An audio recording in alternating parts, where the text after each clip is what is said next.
Shalom Bapak Ibu Saudara yang dikasihi Tuhan.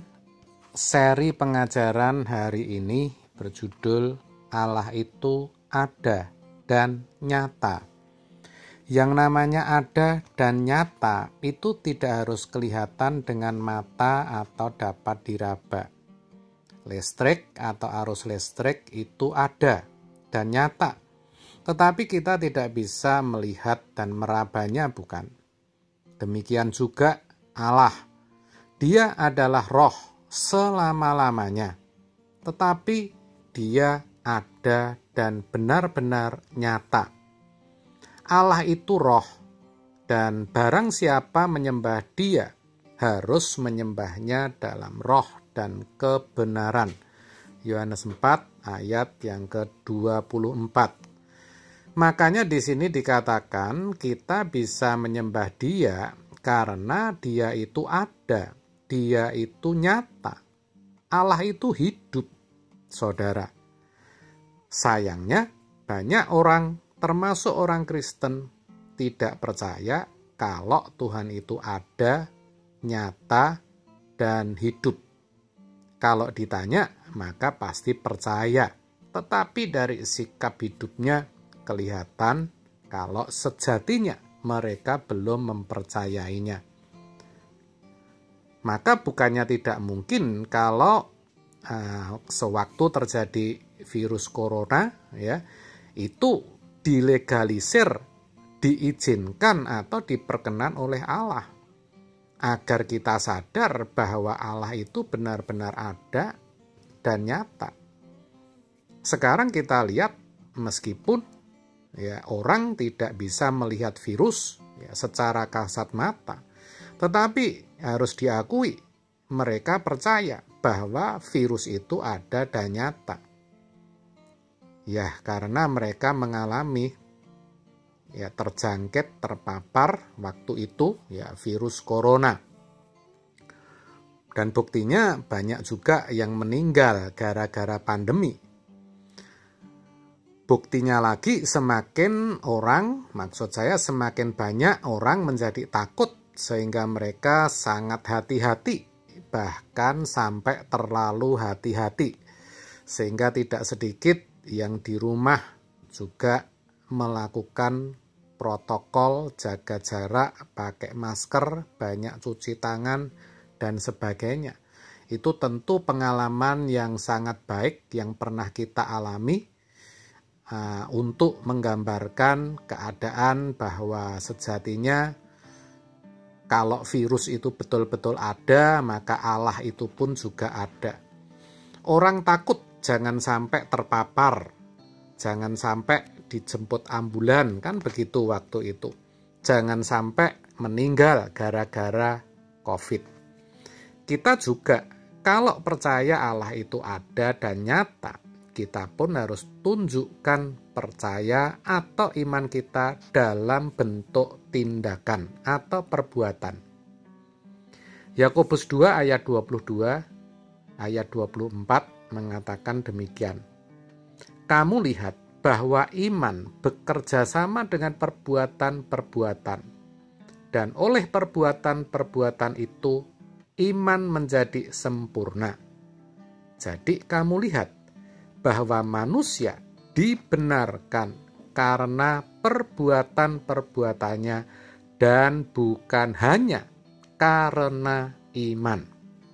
Jadi yang namanya perbuatan itu menyempurnakan iman kita. Begitu saudara. Tanpa perbuatan iman kita tidak sempurna. Bahkan dikatakan kita dibenarkan karena juga perbuatan dan bukan hanya karena iman atau percaya saja.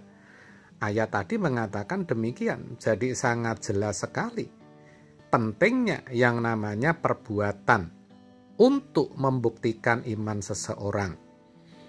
Sayangnya kebanyakan kita hanya percaya saja dan beranggapan bahwa itu sudah cukup dan itu sudah benar, sehingga kurang memperhatikan perbuatannya. Kalau tidak boleh dikatakan tidak memperhatikan perbuatannya. Bisa dilihat, tidak sedikit orang Kristen yang kalau ngomong asal saja ngomong.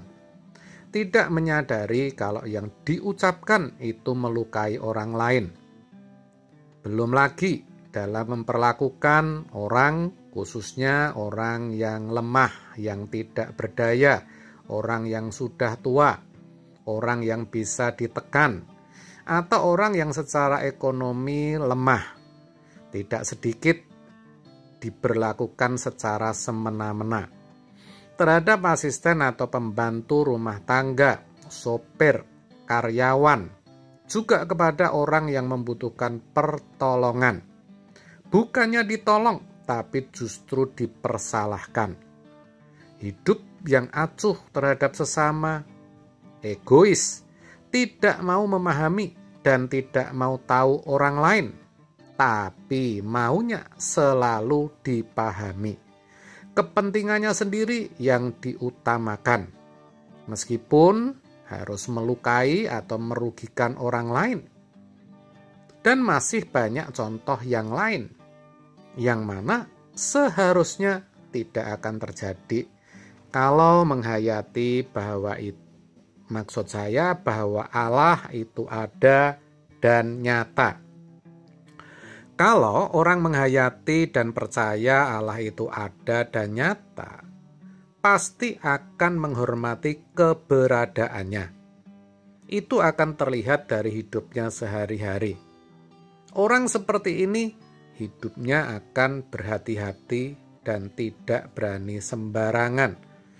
Karena tahu bahwa kelak semua harus dipertanggungjawabkan di hadapan Tuhan.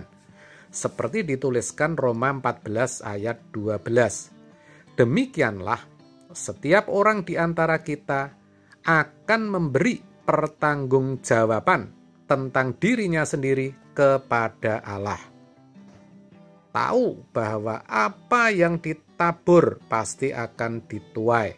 Galatia 6 ayat 7. Sebab itu, kita harus memiliki kesadaran akan hal ini.